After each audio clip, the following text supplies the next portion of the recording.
네, 고맙습니다. 하나님께서 우리에게 주시는 말씀 찾아서 눈으로 보시고 또 같이 선포하시고 귀로 듣는 시간 갖습니다. 오늘은 요한복음 9장 13절부터 23절까지의 말씀입니다.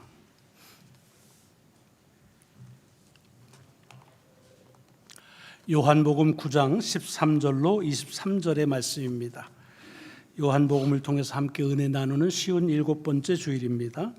13절부터 함께 봉독하시겠습니다. 시작. 그들이 전에 맹인이었던 사람을 데리고 바리새인들에게 갔더라. 예수께서 진흙을 이겨 눈을 뜨게 하신 날은 안식일이라.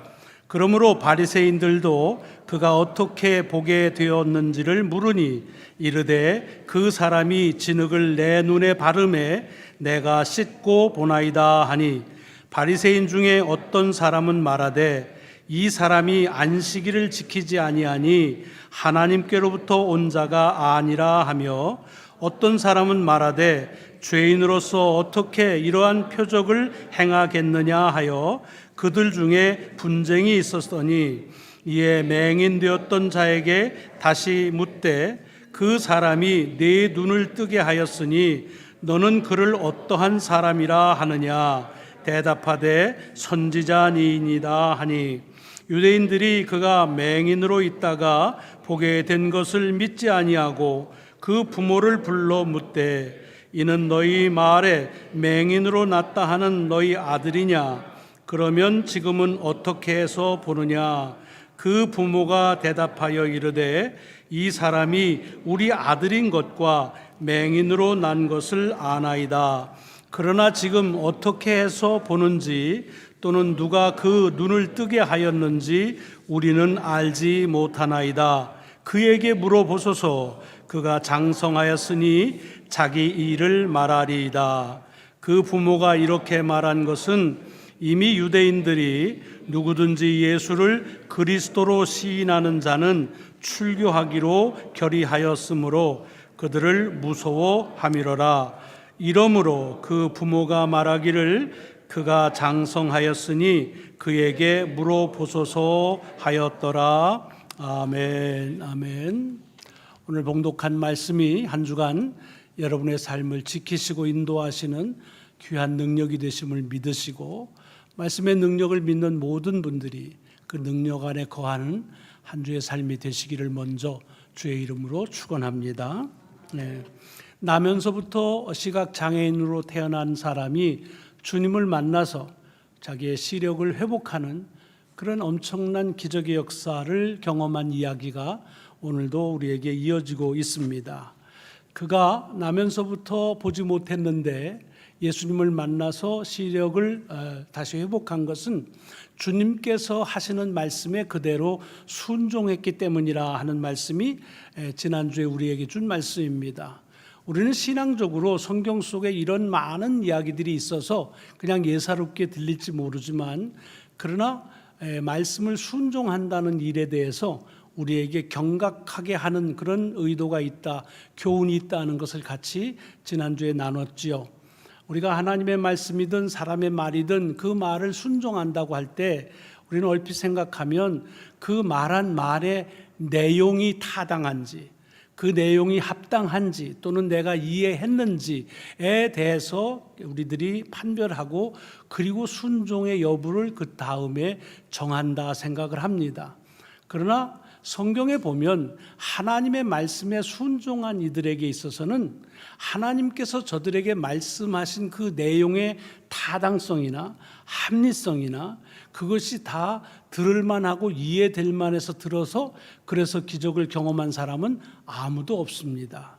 오늘 본문에 나오는 이 시각장애인도 주님께서 침을 이렇게 가지고 진흙을 이겨서 자기 눈에다가 바르고 그리고 나서는 실로암 못가에 가서 그것을 씻으라 그렇게 말씀하셨는데, 그 말씀에 순종해서 씻으라고 해서 씻었다라고 하는데, 그 말을 얼핏 생각해 보면 주님께서 그렇게 마치 처방한 것이 안과 질환에는 상당히 그것이 효과가 있을 것 같으다.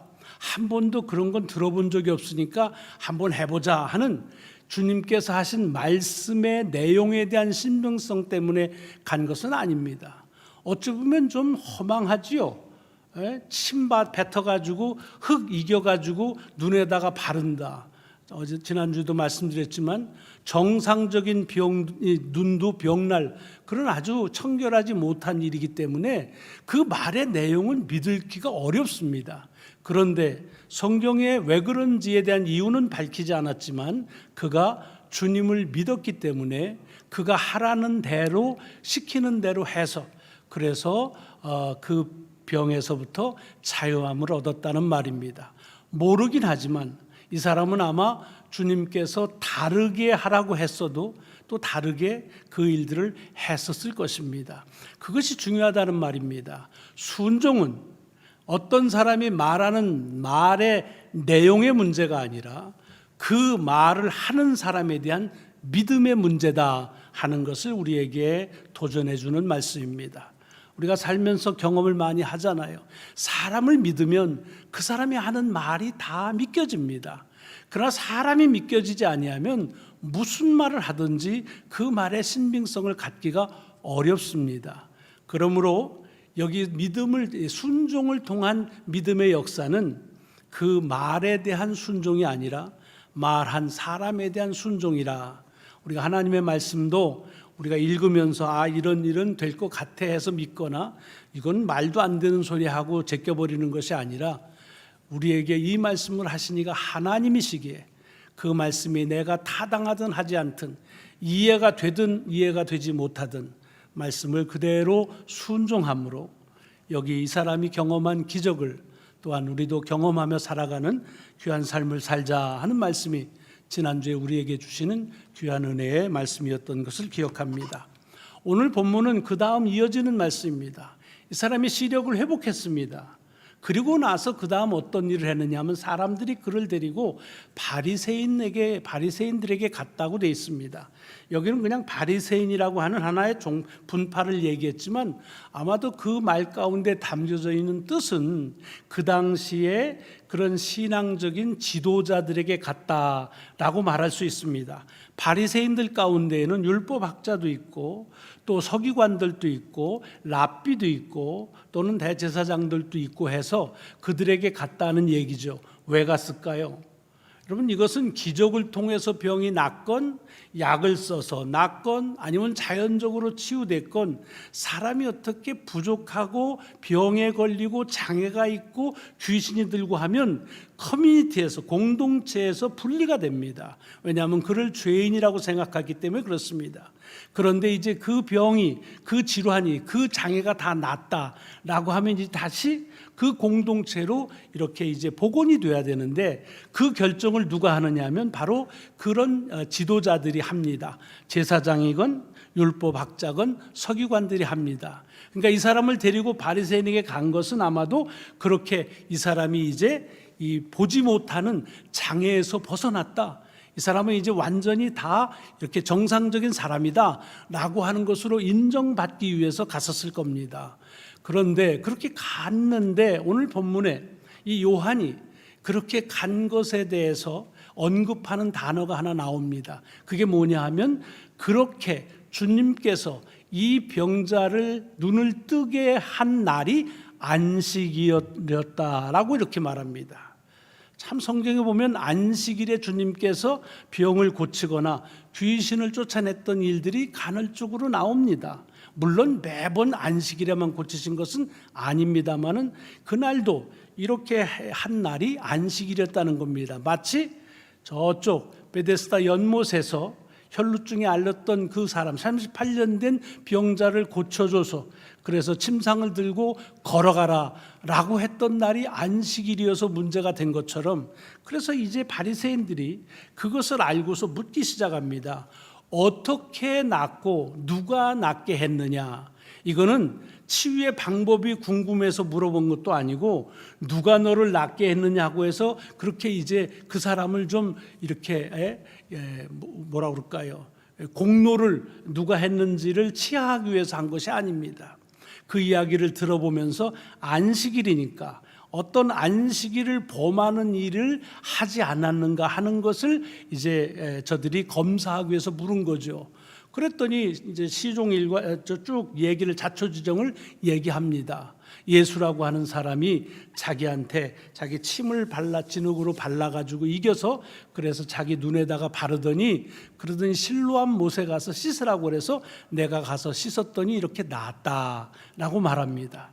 그랬더니 그 일에 같이 듣고 있던 바리새인들이 둘로 나눠졌다고 되어 있습니다. 한쪽은 그 이야기를 듣자마자 그렇지, 맞아, 내가 그럴 줄 알았어. 이 사람이 이게 안식일을 이게 지키질 않았단 말이지.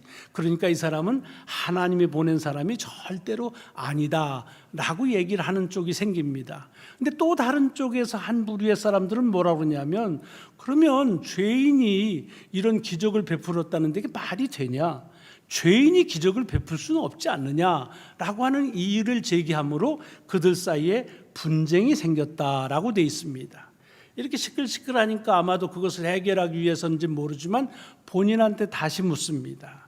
네가 낳았는데 그러면 너를 낳게 한 사람을 뭐라고 생각하냐라고 했더니 맹인이 되었던 이 사람이 뭐라고 그러냐면 그는 선지자입니다 라고 그렇게 아주 거침없이 얘기를 합니다. 그랬더니 또 한쪽에서는 이 사람이 정말 나면서부터 보지 못한 시각장애인지를 어떻게 하냐, 한번 그 부모를 데려다가 대질신문을 한번 해보자 라고 부모를 오라고 해서 오니까 물어보는 겁니다. 이 사람이 당신 아들이고 그리고 나면서부터 이렇게 보지 못하는 장애인이었던 거 확실하게 맞느냐, 그리고 누가 그것을 고쳐서 보게 했느냐 라고 묻습니다. 그랬더니 그 부모님이 얘기하는 거예요. 이 사람이 우리 아들이고 나면서부터 못 보는 장애를 가졌던 거 그거 분명히 맞습니다. 그런데 이 우리 아들이 어떻게 보게 됐는지, 누가 낳게 했는지 그거는 난 모릅니다. 이 애가 다 장성을 했으니까 본인한테 물어보세요 라고 얘기합니다. 얼핏 보면 굉장히 자연스러운 거예요. 경험한 본인이 직접 얘기하라고 그러니까 뭐 부모라고 그래도 보지 못한 데서는 알 수 없으니까 그렇게 말할 수 있겠지요. 그런데 오늘 우리가 읽은 요한복음에서 요한은 친절하게 부모가 왜 그렇게 말했는지를 설명을 달아서 부언합니다. 그렇게 말한 것은 직접 본인한테 들으세요 라고 하는 것은 그냥 보여지는 것이고, 그 이유는 만약에 예수께서 이를 고쳤다, 그리스도다라고 얘기하면 이미 바리새인들은 예수를 그리스도라고 말하는 자들은 다 출교를 시키기로 그렇게 결정된 것을 알고, 혹시라도 출교를 당할까 봐, 그 커뮤니티 속에서 이제 격리될까 봐 하는 두려움을 가지고 그렇게 말했다라고 하는 말씀을 오늘 본문의 맨 끝자락에다가 부언적으로 달고 있습니다. 자, 이것이 오늘 본문의 내용이 다입니다. 그러니까 바리새인들이 주님께서 이 나면서부터 시각 장애인이 된 이를 고친 것에 대해서 굉장히 관심을 갖습니다. 여러분, 어떤 사람이 병이든 귀신이 들렸건 아니면 장애가 있든지 이것이 다 이제 고침을 받아서 그래서 정상적으로 회복이 됐다고 한다면 가장 중요한 반응이 뭘까요? 참 잘 됐다, 그죠? 아유, 오랫동안 그렇게 보지도 못하고 했는데 얼마나 참 좋을까? 아이고, 내일처럼 기쁘네. 아이고, 너무 잘 됐다 라고 하고, 참 일이 참 하나님께 정말 감사하다, 뭐 이런 얘기가 나오는 게 아주 지극히 자연스러운 거 아니겠습니까? 그런데 오늘 본문에 보면 바리새인들은 이날 안식일에 그 일을 행했다는 얘기를 듣고는 어떻게, 누가, 언제 고쳤느냐고 하는 것에 대해서 듣고 그것을 판별하고 평가하고 그리고 그것에 대해서 어떤 것들인지 하는 것을 보려고 하는 관심은 있는데, 그 고쳐진 사람, 이제는 완전히 변화된 삶을 살아가는 사람에 대한 관심이 아니라 그 일이 어떻게 고쳐졌느냐 하는 데 대한 그 방법에 대한 관심, 또는 자기들이 들으려고 하는 그 관심, 자기들의 생각에 대한 그런 집중하는 모습을 오늘 본문 속에서 볼 수가 있습니다. 오늘 이렇게 얼핏 보면은 이렇게 또 사건의 발단 시비가 걸린 것은 주님께서 그냥 평일에 고치시면 될 걸 왜 굳이 안식일에 고치셔 가지고 이렇게 여러 사람 속상하게 만드나라고 하는 마음이 혹 드실 수도 있습니다. 그렇지요. 우리가 얼핏 볼 때는 이게 안식일에 고쳤다고 하는 것으로 분쟁의 사건 발단이 되니까요. 물론 아까도 말씀드렸지만 그러니까 주님은 꼭 안식일에만 그냥 억하심종으로 댕기시면서 그렇게 병자를 고쳤다. 그렇지 않습니다. 주님이 안식일에 한 일은 다른 일반 유대인들처럼 회당에 가셔서 말씀을 가르치시기도 하고 듣기도 하는 일들, 그냥 일반 안식일을 지키는 유대인들과 같은 일을 하셨습니다. 다만 몇 차례에 걸쳐서 의도적으로 안식일에 병자를 고치면서 그것을 통해서 주께서 이 땅에 오신 그 목적을 드러내는 일에 의도적으로 하신 일은 있습니다. 그러니까 만약에 우리가 그냥 안식일에 이 병을 고치셨기 때문에 이런 시비가 붙었다, 사람들이 그렇게 이제 삐딱하게 봤다라고 한다면, 주님께서 평일에 이 사람을 고쳤다고 한다면, 그러면 이 주님을 사람들은 하나님이 보낸 사람으로 믿었을까 하는 겁니다. 어떻게 생각하세요? 복음서를 보면 주님은 사실은 평일에 더 많은 사람을 고쳤습니다. 더 많은 귀신을 내어 쫓았습니다. 그렇다고 안식일에 고쳤을 때는 뭐 시비를 걸다가 평일에는 이렇게 고쳤구나 하고 저가 정말 하나님이 보낸 사람이다, 그렇게 고백했다는 그런 기록은 복음서에 없습니다.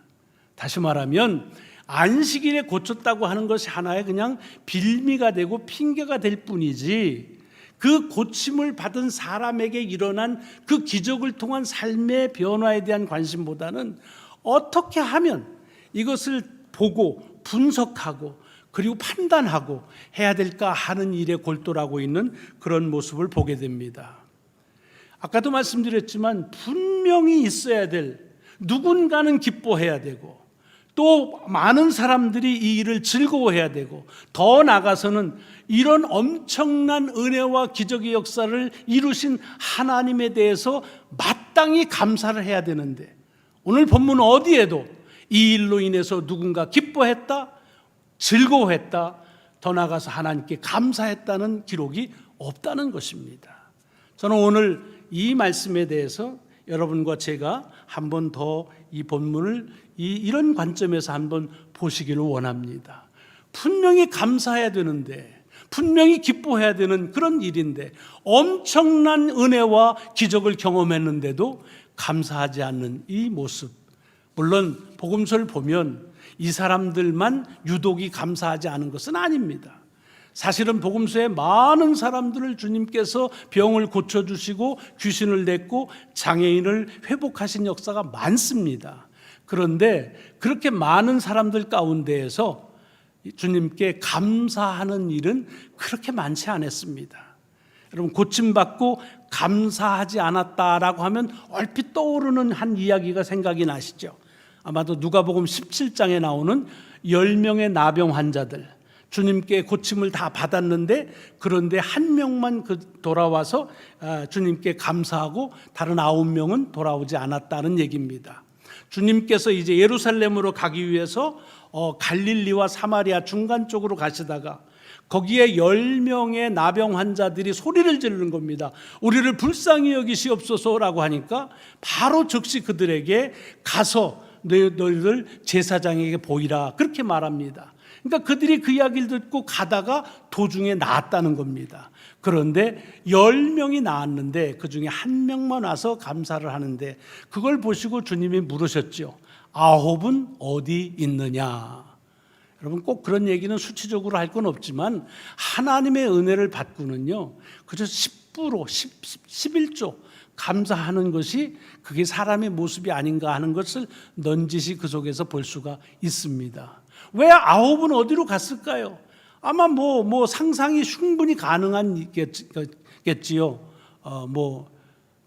날 때 됐으니까 낫겠지라고 생각할 수도 있고, 아니 뭘 한 게 있어야 감사하지. 뭐 제사장에게 가라 그랬지 뭐 무슨 우리한테 안수를 해줬어. 무슨 뭘 했어. 아무것도 안 했는데 뭘 가서 감사해. 그러기도 하고 아니야 이게 며칠 더 두고 봐야 돼. 병이라고 하는 거는 이게 또 재발할 수도 있는 거야.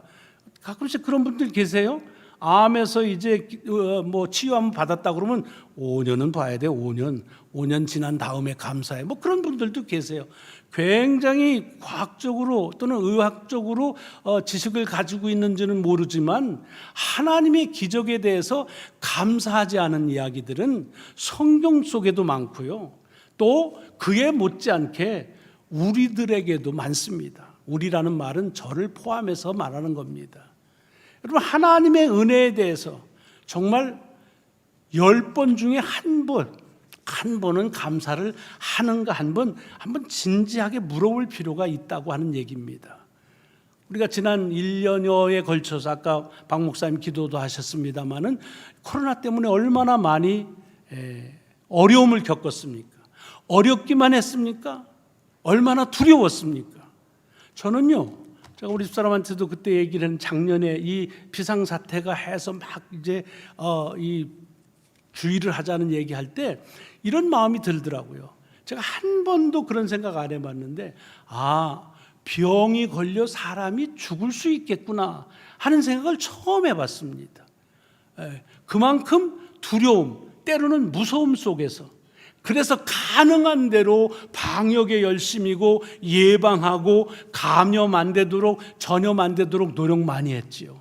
그런데 노력의 결과로만 우리가 지금 살아있느냐? 꼭 그렇게 말할 수는 없습니다. 왜냐하면 그렇지 않은 분들 가운데서도 고귀한 생명을 그렇게 잃어버린 분들이 많이 계시기 때문에 그렇습니다. 물론 우리가 고마워해야 될 것들이 있습니다. 많은 분들이 노력해서 전무후무하게 참 효율이 높은 그런 백신이 개발되고 이 단기간 내에 그것도 효과가 엄청나게 높은 지금까지 개발된 백신들과는 비교할 수 없는 다른 방법을 통해서 했을 때 처음에 어땠습니까? 이게 단기간 내에 되겠느냐, 그 방법으로 할 수 있겠느냐, 효율이 뭐가 있겠느냐, 여러 가지 얘기했고 지금도 백신에 대해서 여러 가지 그거를 근거도 없이 떠드는 그런 가짜 소문들이 얼마나 많습니까? 그렇게만 합니까? 우리들 자신들도 이렇게 해서 지금 이만큼 우리가 이렇게 예배를 드리고 일상적인 생활에 가깝도록 할 수 있다고 하는 것, 여러분 이건 아무리 생각해도 기적입니다. 이건 하나님의 전권적인 역사입니다. 그렇지 않고서는 달리 설명하기가 어렵습니다. 우리가 살고 있는 메릴랜드 주는 며칠 전부터 이제 그린존 스테이트가 됐다고, 미국 전체 50개 주에서 3주만 그렇게 됐다는 겁니다. 그린존 스테이트는 뭐냐면 인구 10만 명당 1명 이하의 발병이 있을 때 그렇다는 겁니다. 우리 메릴랜드가 600만 명이니까 매일 60명 미만으로 발병된 확진자 수가 나눈 그것을 그린존이라고 말합니다. 엄청난 얘기지요. 물론 지금도 여러 가지 변이 되는 것들에 대한 두려움이 없지 않아 있지만 그러나 계속적으로 우리 연구하시는 분들이 얘기하시더라고요. 그렇게 해서 발병이 될 수 있을지 모르지만 아주 긴급한 데까지 이르지는 않을 것이다 라고 얘기를 합니다. 저는 아무리 생각해도 이것은요, 우리가 감사해야만 하는 하나님의 기적입니다. 그런데도 이런 은총과 확실한 그런 기적을 경험하고 있으면서도 이 일에 대해서 지나온 과거를 보면서 분석하고 판단하고 그리고 그것을 대해서 어떤 일이다라고 하는 것에 급급하는, 마치 바리새인들이 이 나면서 시각 장애를 가졌던 사람이 나았다는 얘기를 가지고서 대들었던 그 태도를 여전히 갖고 있는 것은 아닌가 하는 생각을 가져보게 됩니다. 여러분, 오늘 본문 속에서 우리에게 주는 것은 뭐냐면 하나님의 베푸신 은혜에 우리가 해야 될 반응은 감사라고 하는 말입니다. 감사. 여러분, 제가 여기 감사를 오늘 제목을 뭐라고 잡았느냐면 감사 하늘의 언어다 그렇게 잡았습니다. 이게 무슨 뭐 신비롭다는 뜻이 아니라 감사라고 하는 말을 제가 빌립보서를 읽다가 깨달은 것인데, 빌립보서에 보면 바울이 이런 얘기를 하지요. 근심하고 걱정하고 염려할 때에 걱정하고 염려하는 그 눈길이 아니라 감사함으로 고백하면, 기도하면 하나님께서 그에게 놀라운 지각에 뛰어난 하나님의 평강을 주신다 그랬습니다. 무슨 얘기예요? 감사는 하늘에 닿는 언어라는 말입니다. 감사는 하나님의 마음을 움직이는 언어라는 말입니다. 그런 의미에서 감사는 하늘의 언어라 하는 말씀을 드리는 겁니다. 여러분, 우리가 살아온 지나간 동안의 1년여를 볼 때 형편에 따라서 얼마든지 왜 이런 일이 일어나는지, 나는 왜 이런 여건과 형편 속에 있는지, 내가 살아가는 것은 어떤지를 분석할 수 있습니다. 평가할 수 있습니다. 맥주 감사절을 지키는 오늘의 이유는 지난 6개월 동안 살아온 일을 분석하고 평가하는 것이 아니라 이것이 하나님의 은혜다, 이것이 기적이다 라고 하는 고백 속에서 하늘에 닿는 하나님의 마음을 움직이는 그 언어인 감사를 고백하고 하나님께 감사하자고 하는 말씀입니다. 저는 야구를 이제 하지는 못하고 보는 걸 좋아합니다. 미국에 와서 사는 것 중에 큰 즐거움 중에 하나가 여기 메이저리그 그 야구 팀들 이렇게 이제 중계하는 것을 보는 건데요. 여러분이 아시는지 모르지만 미국 메이저리그 팀들 가운데에서 LA에 있는 다저스라는 팀이 있습니다. 작년에 전체 우승을 한 팀이죠. 그런데 그 팀을 얘기하려는 것이 아니라 그 팀에 이제 주전 투수들이 있는데 그 주전 투수 중에 하나가 누구냐면 훌리오 유리아스라고 하는 친구입니다. 나중에 한번 다저스 팀을 보시면은 이 특별히 왼쪽 눈 하나가 조금 이렇게 볼 때도 눈이 왜 저러지? 라고 이렇게 금방 눈에 띄는 그런 선수가 한 명이 있습니다. 멕시코 출신인데 좌완 투수입니다. 98마일을 던지는, 키가 별로 크지 않습니다. 신체적으로 그렇게 좋은 신체력은 갖지 않았는데, 좋은 체력을 못 가진 것보다 더 약점이 뭐냐면 어렸을 때부터 이 왼쪽 눈에 이 안질이 나서, 그래서 계속 종양 때문에 고생을 많이 하고 치료를 해도 잘 낫지 않고 수술을 여러 번 했답니다. 그래서 벌써 이 메이저리그에 그 친구가 19살 때 데뷔했거든요. 19살에 메이저리그에 데뷔한 야구선수는 역사상 두 번째라고 그럽니다. 그러니까 아주 탁월하죠. 근데 그때의 찍은 사진을 보면 정말 보기도 민망하게 이 왼쪽 눈이 크게 상해 있습니다. 근데 지금은 이제 뭐 여러 가지 이제 뭐 수술도 좀 받고 해가지고 또 하얀색 고글 같은 멋있는 안경을 써서 조금 이렇게 캄프라지를 하는데, 그래도 자세히 보면 눈이 좀 이상합니다. 그래서 한 번은 이제 기자들이 그 눈에 대해서 인터뷰를 했습니다. 어떻게 그렇게 됐느냐, 그게 야구 생활 선수로서 이제 문제가 되지 않냐라고 하는 얘기를 하니까, 그가 무슨 얘기를 하냐면, 멕시코 출신이에요. 캐톨릭 신자입니다. 자기가 볼 땐 이게 하나님이 역사하는 방법이라 그런 걸 전제하면서 뭐라고 그러냐면, 하나님은 내게 좋지 않은 왼쪽 눈을 주셨지만 나한테는 좋은 그리고 강한 왼쪽 팔을 주셨다라고 하면서, 나는 나에게 밝은 왼쪽 눈 대신 강한 왼쪽 팔을 주신 하나님께 감사한다라고 하는 그런 고백을 하는데 참 마음에 저리기도 하고 감동이 오더라고요. 무슨 얘기입니까? 주어진 여건 속에서 얼마든지 불평하고 염려할 수 있는데도 불구하고 그 주어진 곳에서 하나님한테 감사를 고백한다는 그 감사, 그것이 곧 하늘의 언어요. 그리고 저의 마음을 모든 지각에 뛰어난 하나님의 평강으로 지키시는 것이 아닌가 하는 생각을 가져봅니다. 여러분, 송명희 씨 잘 아시죠?